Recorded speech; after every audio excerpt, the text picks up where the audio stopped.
علم یقیناً روشنی ہے، مستقل میراث اور طمعی دولت ہے جس سے کئی ہنر پنپتے ہیں، خواب حقیقت اور مفروضے نظریے بنتے ہیں، علمی تخیل عملی منصوبوں کی شکل اختیار کرتے ہیں۔ علم کی حقیقت سے یقیناً کسی کو انکار نہیں، جس سے اشرف المخلوقات کی تخصیص اور بنی نوع انسان کی فضیلت اجاگر ہوتی ہے۔ اور پھر ہمارے پیارے نبی صلی اللہ علیہ وسلم کی دعا بھی علم ہی کے متعلق تھی، ربی زدنی علما، اے میرے رب میرے علم میں اضافہ فرما۔ اور پھر انہوں نے تمام تر پیشہ پائے زندگی میں شاندار کردار ادا کرنے کے باوجود خود کو استاد ہی کہلانا پسند فرمایا۔ انما انا بعثت المعلم، بے شک مجھے استاد بنا کر بھیجا گیا ہے۔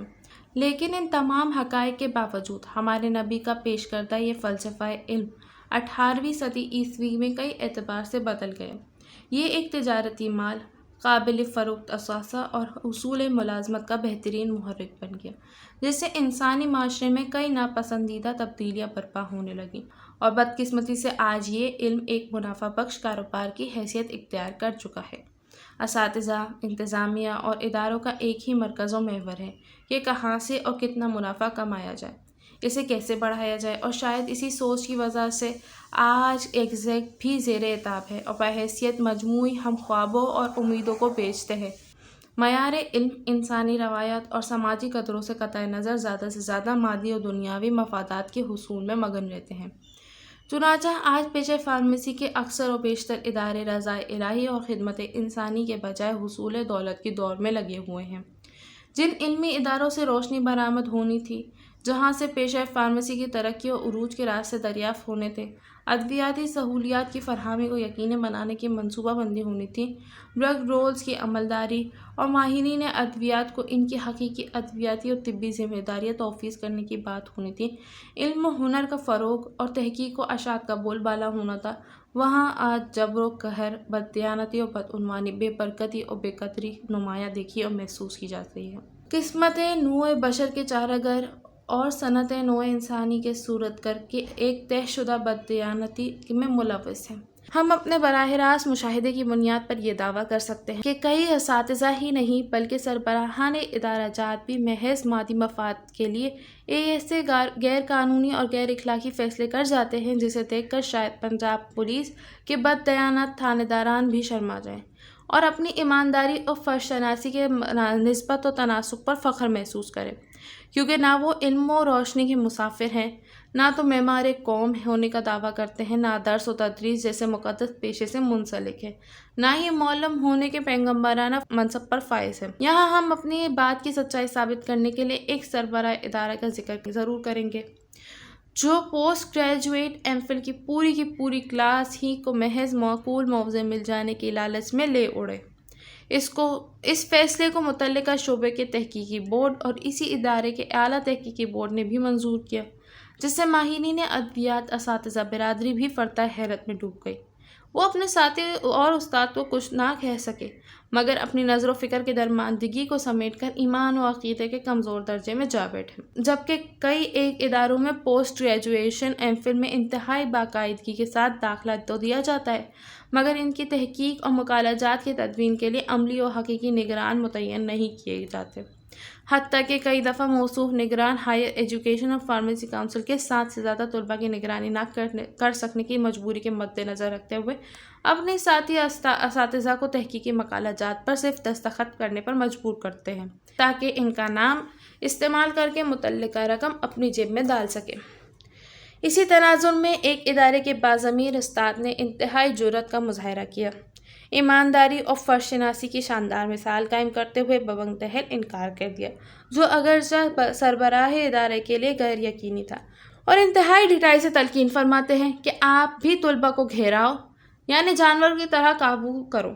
جو یقیناً خدمت انسانی کے پیشہ فارمیسی میں علمی بددیانتی کا شاندار مظاہرہ ہے۔ انتہائی عزیز ساتھیو، پاکستان فارمیسی کونسل کے مسلسل اصرار کے باوجود ماشاءاللہ کراچی یونیورسٹی کے علاوہ کسی بھی فارمیسی کے ادارے میں 5 ڈپارٹمنٹس اور ان کے متعلقہ نگران چیئرمینز متعین نہیں کیے۔ اللہ غریق رحمت کرے جناب پروفیسر ڈاکٹر افضل شیخ صاحب، سابقہ dean faculty of pharmacy, Punjab university Lahore کو، جنہوں نے بہترین رواداری کا مظاہرہ کرتے ہوئے چیئرمین شپ سے دستبردار ہو کر اپنے ساتھی پروفیسر ڈاکٹر نعیم انور مظفر صاحب کو ساتھ چلنے، پیشہ فارمیسی کو ترقی دینے اور تعلیم و تدریس کو پروان چڑھانے کی راہیں ہموار کی۔ شاید یہ محترم و شفیق اساتذہ پیشہ فارمیسی کی رواداری بھی اپنے ساتھ ہی اس جہان فانی سے لے گئے، جن کی مغفرت کے لیے ہم دعا گو ہیں، ورنہ آج ادارہ بھی وہی ہے، ان کے دور کے جانشین اساتذہ بھی وہی ہے، مگر اس عظیم روایت کو قائم رکھنے، اعلیٰ انسانی قدروں کو زندہ رکھنے کا حوصلہ فوت ہو چکا ہے۔ یہاں 3 پروفیسرز اور 1 ایسوسی ایٹ پروفیسر ہیں، مگر پرنسپل اور ڈین کی دونوں عہدوں پر ایک ہی شخصیت قابض ہے، جو کسی بھی قیمت پر اپنے اختیارات کو وسیع تر پیشہ ورانہ مفاد کے لیے کرنے پر آمادہ نہیں ہے۔ HEC اور فارمیسی کونسل کے تمام تر احکامات کو رد کرتے ہوئے فارمیسی برادری کے تقاضوں کے خلاف تدریسی اصولوں کے منافی پیشہ ورانہ ترقی و بہتری کے تمام تر امکانات کو قتل کرتے ہوئے اپنے شخصی و ذاتی مفادات کو ترجیح دیں گے، اپنے اختیارات و اقتدار کو تا قیامت قائم و دائم رکھنے کی جدوجہد جاری رکھیں گے۔ اس کے ساتھ ساتھ اگر ہم فارمیسی کے تعلیمی اداروں کا جائزہ لیں تو یہاں بھی ایک مخصوص گروہ نظر آئے گا جو ایک تسلسل اور ڈٹائی کے ساتھ میثاق جمہوریت کی طرح ایک دوسرے کے مفادات کا تحفظ کرتے ہیں، جو فلسفہ تعلیم اور اصول تدریس کے منافی ہے۔ چنانچہ ہم ارباب اختیار سے مطالبہ کرتے ہیں کہ تعلیمی معیار، پیشہ ورانہ ہنرمندی کی بالادستی ہونی چاہیے، ادویات و صحت کے مضامین کے تمام تر پہلوؤں کا احاطہ کرنے کو ترجیح حاصل ہونی چاہیے، بیرونی امتحانات کے بنیادی تصور اصولی افادیت کو ہرگز فراموش نہیں ہونا چاہیے، ممتحن کی رائے مقدم و افضل ہونی چاہیے، سربراہان ادارہ جات کے اختیارات کے ناجائز استعمال کی باز پرست ہونی چاہیے، کسی مضمون کو پڑھائے بغیر محض پیسے بٹورنے کے لیے سرکاری و دفتری فہرست میں نام ڈلوا کر خزانے میں اپنے حصے کی ناجائز رقم وصول کرنے کی حوصلہ شکنی ہونی چاہیے، اپنے اسٹاف کو پکے پکائے کھانے کی طرح تحقیقی مقالہ پیش کرنے اور دستخط کر ملنے والی رقم کو کسی خدائے تحفے کی طرح تقسیم کرنے پر پابندی ہونی چاہیے۔ اس کے ساتھ ساتھ دفتری اور سرکاری اخراجات کو ان کے حقیقی مداعات میں ہی خرچ ہونا چاہیے، چند ہزار ماہانہ مشاعر کے لیے متعلقہ کام نہ کرنے کے باوجود خود ہی کو نگران بنا لینے پر پابندی ہونی چاہیے۔ مزید برآں کئی اداروں میں طرفہ تماشا یہ بھی دیکھا گیا کہ جناب سربراہ ادارہ نے اسٹڈی بورڈ اور اعلیٰ تحقیقی بورڈ کو گھر کی لانڈری بنا کر رکھا ہوا ہے، جب دل چاہا موم کی ناک کی طرح موڑ لیتے ہیں، جس کے ممبران کی حیثیت مٹی کے مخدوم مشینی روبوٹ یا پتھر کے صنم سے زیادہ نہیں، اور جناب سربراہ ادارہ اپنی ذاتی اور شخصی مفادات کے لیے عجیب و غریب فیصلے کرتے ہیں، جو یقیناً تاریخ کا حصہ بن چکے ہیں، تعلیم، معلم اور تعلیمی اداروں کی بدنامی کا سبب بنتے ہیں، اور شاید اس میں ملوث افراد کے لیے بھی زندگی کے کسی حصے میں ضمیر کے جاگنے یا اللہ کی ہدایت دینے پر شرمندگی اور ندامت کا باعث بن جاتے ہیں۔ فارماسسٹ ساتھیوں، اگر ہم فارمیسی کے تدریسی اداروں کا جائزہ لینا چاہیں تو یقیناً سرکاری ادارے نجی تعلیمی اداروں سے کئی اعتبار سے اہم ہیں۔ اس کا ہرگز یہ مطلب نہیں کہ نجی ادارے اساتذہ اور تعلیمی سہولیات کی پابندیوں سے آزاد ہیں، مگر اصولی، منطقی اور تکنیکی اعتبار سے سرکاری اداروں سے زیادہ توقعات وابستہ ہوتی ہیں۔ اس لیے ہم پنجاب یونیورسٹی کے بعد اسلامیہ یونیورسٹی بھاولپور کی بات کریں گے، جہاں 1990 میں شعبہ فارمیسی کی بنیاد رکھی گئی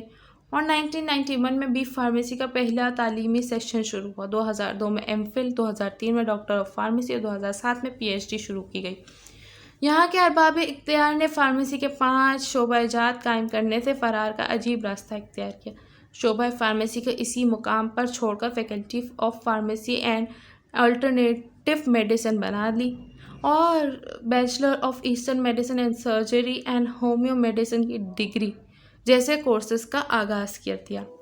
جن کی افادیت سے یقیناً انکار نہیں، لیکن پیشہ فارمیسی کو کسی بند گلی میں لے جانے کا یقیناً ان کے پاس نہ کوئی اختیار، نہ کوئی منطقی جواز۔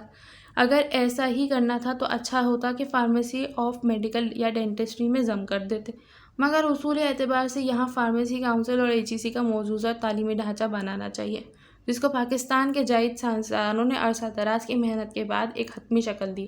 جیسے یہ لوگ اپنی ذاتی مفادات کی مجرمانہ سوچ کی بنیاد پر پس پوش ڈال رہے ہیں۔ اگر ہم faculty of pharmacy university of Sargodha کی بات کریں تو یقیناً یہاں کی تحقیقی سہولیات، ریسرچ فیسلٹیز، عمارتی ڈھانچہ اور آلات و اوزار دیگر اداروں سے موازناتی اعتبار سے بہتر ہیں۔ یہ اپنی قدرتی جغرافیہ جگہ، فوجی چھاونی، وادی سندھ سیکٹر اور معدنیات و ادویاتی جڑی بوٹیوں کی وسیع علمی و تحقیقی وسائل کی وجہ سے اہم ہے۔ یہاں شعبہ فارمیسی کے بانی پروفیسر ڈاکٹر سید اقبال ہیں، جنہوں نے 2003 میں فارما-ڈی کا آغاز faculty of science and technology کے تحت کیا۔ 2007 میں MS پروگرام کا آغاز ہوا، جو فارماسسٹ اور کیمسٹ کی لڑائی میں کئی پیچیدگیوں کا شکار ہو گیا اور بعد از M.Phil کی صورت میں دوبارہ شروع کیا گیا۔ 2009 میں PhD پروگرام شروع کیا گیا۔ شعبہ فارمیسی کو ہمیشہ شاندار اور قابل تحسین قیادت میسر رہی، لیکن اب شاید اسے کسی کی نظر لگ گئی۔ یہاں ایک اور اکلوتے ہی فارماسسٹ پروفیسر صاحب ہیں، وہی ڈین ہیں، وہی چیئرمین ہیں، سینڈیکیٹ کے ممبر اور الحاق کمیٹی کے ممبر بھی ہیں۔ جناب موصوف ہی M.Phil اور PhD کے کوآرڈینیٹر ہیں۔ گویا جناب میاں نواز شریف صاحب وزیر اعظم پاکستان کے بعد شعبہ فارمیسی یونیورسٹی آف سرگودا کے نگران ہی کی ہستی ہے، جو اختیارات و اقتدار کو اپنی ذات و خاندان میں ہی سمیٹ لینے کا ہنر رکھتے ہیں۔ یہاں آج کل اپنے لیے بہترین سرکاری اور دفتری آسائشوں کا سامان کرنے اور دیگر اساتذہ کو بنیادی تدریسی سہولیات تک سے محروم رکھنے کا رواج ہے۔ طلباء و طالبات کو زبردستی اپنے قابو میں رکھنے، HEC کے متعلقہ قوانین کی دھجیاں اڑانے کا چلن ہے۔ اپنے معاشی مفادات کے لیے تحقیقی بورڈ اور اعلیٰ تحقیقی بورڈ کو گھر کی لونڈی بنا لینے کا رائج۔ اپنے معاشی مفادات کے لیے تحقیقی بورڈ اور اعلیٰ تحقیقی بورڈ کو گھر کی لونڈی بنا لینے کا طریقہ رائج ہے۔ کھلے عام اسٹاف میٹنگ میں دھمکیاں دینے کی ریت چلی آ رہی ہے۔ اساتذہ کے نتائج تبدیل کر دینے، امتحانی بددیانتی اور بدعنوانی کا عمومی دورہ ہے۔ بیرونی ممتحن متعین کرنے کا معیار سربراہ ادارہ سے تعلق ہونا یا ان سے سودے بازی کرنا ہے۔ جناب چیئرمین اور ڈین صاحب، جن کی نالائکی کے پورے ملک میں مثالیں دی جاتی ہیں، وہ کہنا ہے مشق اساتذہ کی تدریسی ہنرمندی کا جائزہ لیتے ہیں۔ چنانچہ جہاں ذاتی اور شخصی آسائشوں کے لیے اجتماعی اور قومی مفادات قربان کرنے کا جذبہ عروج پر ہو، وہاں بھلا 5 تدریسی شعبہ جات بنیں گے، اور اس پس منظر میں ہمیں ان سے بین الاقوامی معیار کے 5 تدریسی شعبہ جات اور ان کے متعلقہ نگران نہ بنانے کا قطعی کوئی گلہ نہیں۔ پاکستان میں اگر کہیں بین الاقوامی معیار کا تعلیمی نظام مروج ہے تو وہ faculty of pharmacy Karachi university Karachi ہے۔ بہاؤالدین یونیورسٹی ملتان میں شعبہ فارمیسی کا آغاز 1976 میں faculty of medicine, dentistry and pharmacy کے تحت 3 سالہ بی فارمیسی سے ہوا۔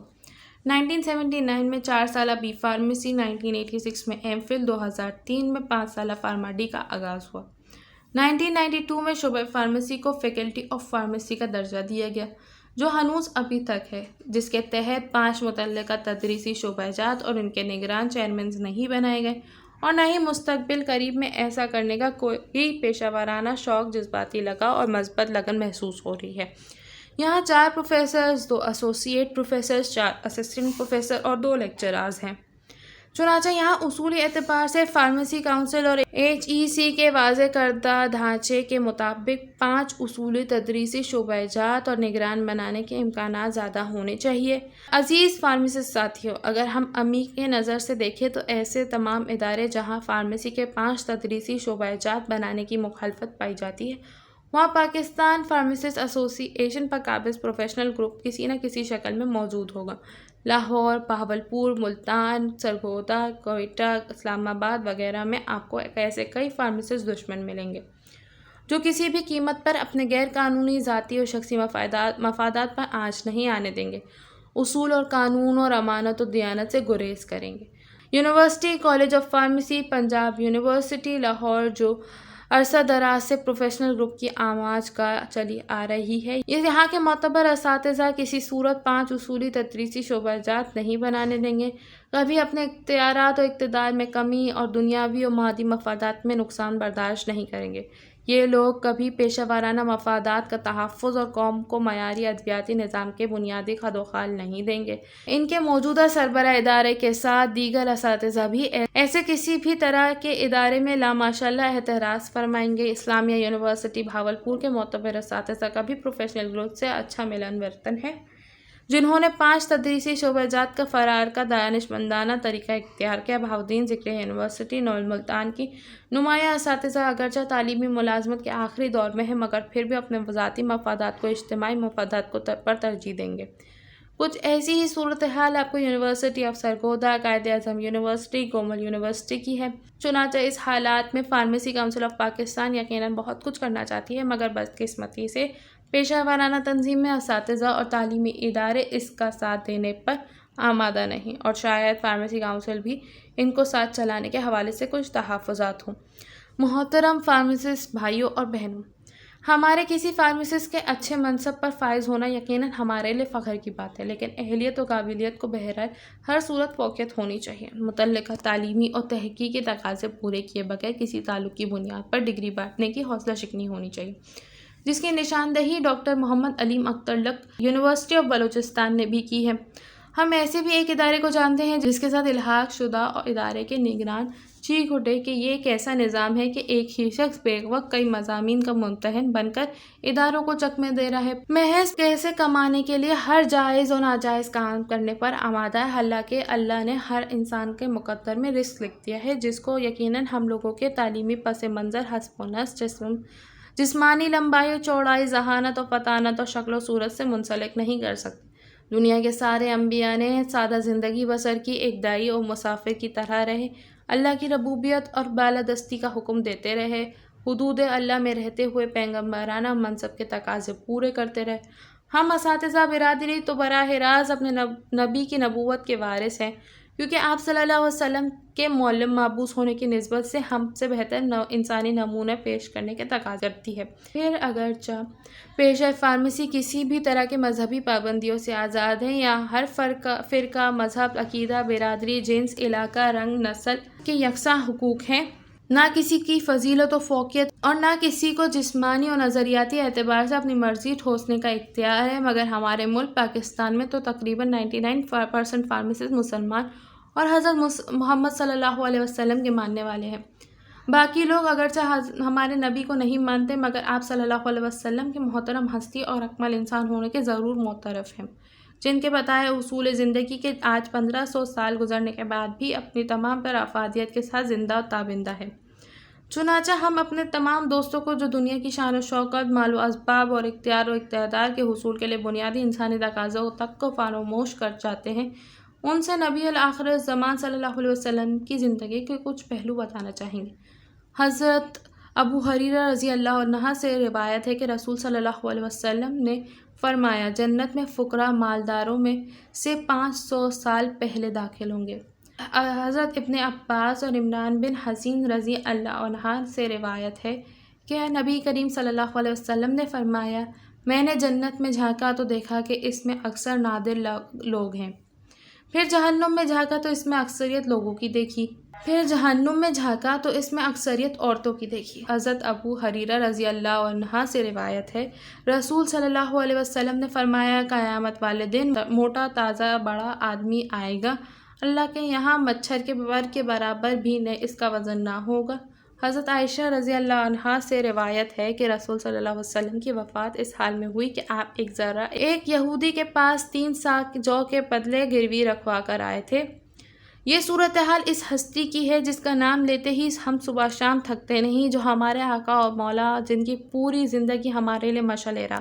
گویا آپ صلی اللہ علیہ وسلم نے ہماری ترجیحات متعین کر دی کہ ہمیں صرف پیٹ کے پجاری اور دولت کے اسیر بن کر نہیں ہونا چاہیے، بلکہ مجاہدانہ زندگی بسر کرنی چاہیے۔ عزیز فارمیسسٹ بھائیوں اور بہنوں، ہمیں اپنے ادویاتی علم اور پیشہ فارمیسی کے ہنر کو رضائے الہی، حصول جنت اور خدمت انسانی کا ذریعہ بنانا چاہیے، نہ کہ اس کے پڑھتے پڑھاتے سیکھتے سکھاتے ہم کسی بڑے گھر کے سندر سپنوں میں کھو جائیں، لمبی گاڑیاں اور اعلیٰ سرکاری منصب کے تصور میں گم ہو جائیں، کوئی تحقیقی کام یا پیشہ ورانہ عمل کرتے کرتے مسنون انسانی طریقے حیات اور اعلیٰ فلسفہ زندگی کو فراموش کر جائیں۔ یہ ہماری زندگی کا باریک نقطہ ہی صحیح، مگر اپنے دامن میں کئی معنی سمیٹے ہوئے ہے۔ انسانوں کو انسانیت سے تولنا چاہیے، امانت و دیانت، شرافت و صداقت ہی ہماری زندگیوں کا پیمانہ ہونا چاہیے، تقویٰ اور خوف خدا ہمارے معاشرتی اور سماجی معیار ہونا چاہیے۔ اگر ہم عمومی زندگی کا اپنے نبی صلی اللہ علیہ وسلم کے طریقہ حیات سے موازنہ کریں تو آج ہمیں نرم و غزدار جمبو سائز بستروں پر سونا بہت اچھا لگتا ہے، مگر ہمارے پیارے نبی صلی اللہ علیہ وسلم تو پوری زندگی خردرے بستر پر سوتے رہے۔ حضرت عبداللہ بن مسعود رضی اللہ عنہ سے روایت ہے کہ رسول صلی اللہ علیہ وسلم ایک چٹائی پر سوئے جس سے آپ کے پہلو پر چٹائی کے نشان پڑ گئے۔ ہم نے کہا اے اللہ کے رسول صلی اللہ علیہ وسلم اگر اجازت دیں ہم آپ کے لیے ایک نرم گدا تیار کر دیں۔ آپ نے فرمایا مجھے دنیا سے کیا سروکار، میں تو دنیا میں اس مسافر کی طرح ہوں جو کسی درخت کے نیچے سایہ حاصل کرنے کے لیے ٹھہرا ہے، پھر چل پڑا اور اس درخت کو چھوڑ دیا۔ حضرت عائشہ رضی اللہ عنہا سے روایت ہے کہ رسول صلی اللہ علیہ وسلم کا بستر چمڑے کا تھا جس میں کھجور کے درخت کی پتلی چھال بھری ہوئی تھی۔ حضرت عائشہ رضی اللہ تعالیٰ نے ہمیں اوپر لینے والی چادر اور نیچے لینے والی موٹی چادر نکال کر دکھائی اور فرمایا کہ رسول صلی اللہ علیہ وسلم کی وفات ان دو چادروں میں ہوئی۔ ہم اپنے پرآسائش گھروں میں آرام دہ زندگی گزارنا چاہتے ہیں جبکہ ہمارے نبی صلی اللہ علیہ وسلم نہایت معمولی رہائش گاہ میں پوری انسانیت کے لیے تا قیامت رہنے والی روشنی اور رہنمائی عطا کر گئے۔ ہم اعلیٰ منصب اور اونچے عہدوں کی خواہش و کوشش کرتے ہیں جبکہ ہمارے نبی صلی اللہ علیہ وسلم نے اقتدار و شہرت کی ہر جدوجہد و خواہش سے منع فرما دیا۔ حضرت ابو ہریرہ رضی اللہ عنہ سے روایت ہے کہ میں نے 70 اہل صف کو دیکھا، ان میں سے کسی کے پاس اوپر نیچے کے لیے کوئی پورے کپڑے نہیں تھا، کسی کے پاس اوزار تھے، تابندو وغیرہ تھا، یا کسی کے پاس صرف اوپر لینے والی چادر جس سے وہ اپنے گردنوں میں باندھ لیتے تھے وہ کسی کی آدھی پنڈلیوں تک پہنچتی اور کسی کے ٹخنوں تک، بس اس سے اپنے ہاتھ سے سمیٹ کر رکھتے تھے کہ کہیں پردے والی جگہ ننگی نہ ہو جائے۔ حضرت سعد بن ابی وقاص رضی اللہ عنہ سے روایت ہے کہ وہ فرماتے ہیں کہ میں عرب میں پہلا آدمی ہوں جس نے اللہ کے راستے میں تیر اندازی کی اور ہم رسول صلی اللہ علیہ وسلم کے ساتھ مل کر جہاد کرتے تھے اور ہمارے پاس کھانے کے لیے حبلہ اور کیکر کے درخت کے پتوں کے سوا کچھ نہ تھا، یہاں تک کہ ہمارا ایک آدمی اس طرح قضائے حاجت کرتا جس طرح بکریاں کرتی ہے، وہ خشکی کی وجہ سے ملی ہوئی نہیں تھی۔ آج ہم 3 مختلف اوقات میں تینوں مختلف کھانے تناول کرتے ہیں کہ ہمارے نبی صلی اللہ علیہ وسلم روزے سے رہتے تھے۔ بھوک و افلاس کی وجہ سے پیٹ کے درد کی شدت کم کرنے کے لیے پیٹ پر پتھر باندھتے تھے۔ حضرت عائشہ رضی اللہ عنہا سے روایت ہے کہ محمد صلی اللہ علیہ وسلم کے گھر والوں نے جو کی روٹی بھی 2 دن متواتر پیٹ بھر کر نہیں کھائی، حتیٰ کہ آپ کی وفات ہو گئی۔ حضرت نعمان بن بشر رضی اللہ عنہ سے روایت ہے کہ میں نے تمہارے رسول نبی صلی اللہ علیہ وسلم کو اس حال میں دیکھا کہ ردی کھجور بھی اتنی مقدار میں آپ کو میسر نہ تھی جس سے آپ پیٹ بھر لیتے۔ محمد بن سیر بیان کرتے ہیں کہ حضرت ابو ہریرہ رضی اللہ عنہ نے فرمایا میرا یہ حال ہوتا تھا کہ میں منبر رسول صلی اللہ علیہ وسلم اور حضرت عائشہ کے حجرے کے درمیان بے ہوش ہو کر گر پڑتا، بس آنے والا آتا اور اپنے پاؤں میری گردن پر رکھ دیتا اور خیال کرتا کہ میں دیوانہ ہوں، حالانکہ مجھے کوئی دیوانگی نہیں تھی، صرف بھوک تھی جس کی شدت سے مجھے غشی آ جاتی۔ حضرت عروہ کہتے ہیں کہ حضرت عائشہ رضی اللہ عنہا فرمایا کرتی تھی اللہ کی قسم اے میرے بھانجے، ہم چاند دیکھتے ہیں، پھر ایک چاند، 2 مہینے میں 3 چاند، لیکن رسول صلی اللہ علیہ وسلم کے گھر میں آگ نہیں جلتی رہتی۔ میں نے کہا خالہ جان پھر آپ کا گزارا کس چیز پر ہوتا تھا؟ انہوں نے فرمایا 2 سیاہ چیزوں، کھجور اور پانی، البتہ رسول صلی اللہ علیہ وسلم کے بعض پڑوسی انصار میں سے تھے جن کے پاس دودھ دینے والے جانور تھے، وہ رسول صلی اللہ علیہ وسلم کی خدمت میں ہدیے کے طور پر دودھ بھیج دیتے تھے، وہ آپ ہمیں بھی پلا دیتے تھے۔ ہم آج رنگینی اور قیمتی ملبوسات پہنتے ہیں جبکہ ہمارے نبی صلی اللہ علیہ وسلم سادہ لباس زیب تن فرماتے تھے۔ حضرت علی علیہ السلام سے روایت ہے کہ میں نے رسول صلی اللہ علیہ وسلم کو دیکھا، آپ نے ریشم پکڑ کر اسے اپنے دائیں ہاتھ میں رکھا اور سونا پکڑ کر اسے اپنے بائیں ہاتھ پر رکھا، پھر فرمایا یہ دونوں میری امت کے مردوں پر حرام ہیں۔ ہم اپنی اولاد اور نسل کو محفوظ سے محفوظ تر کرنے کے لیے کاروبار اور جائیداد بناتے ہیں، شاندار پلاٹ خرید کر اپنے بچوں کے بہتر مستقبل کو یقینی بناتے ہیں، جبکہ اللہ کے نبی صلی اللہ علیہ وسلم نے وراثت میں کلام اللہ اور اپنی سنت کے علاوہ کچھ نہیں چھوڑا۔ جو دنیاوی اسباب اگر تھے بھی تو امت میں صدقہ و خیرات کر دیے۔ ہمارے نبی صلی اللہ علیہ وسلم جو اپنی بیٹیوں اور نواسوں سے دل و جان سے پیار کرتے تھے، ان کے لیے صدقہ لینا بھی ناجائز ٹھہرا۔ اپنی اولاد کے لیے ایک سخت گیر اور جفاکش زندگی کا انتظام کر گئے اور دنیا سے رخصت ہوتے ہوئے بھی رہتی دنیا تک پوری امت مسلمہ کے لیے ایک عملی اور لازوال عملی پیغام چھوڑ گئے،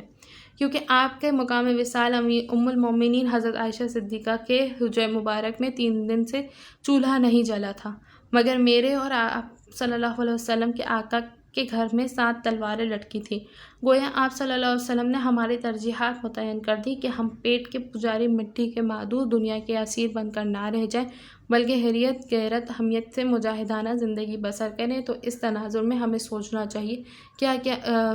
چاہیے کہ کیا ہم اپنے نبی صلی اللہ علیہ وسلم سے زیادہ دانش مند ہیں، ان سے زیادہ اپنی اولاد، نسل اور قوم کا دورہ رکھتے ہیں،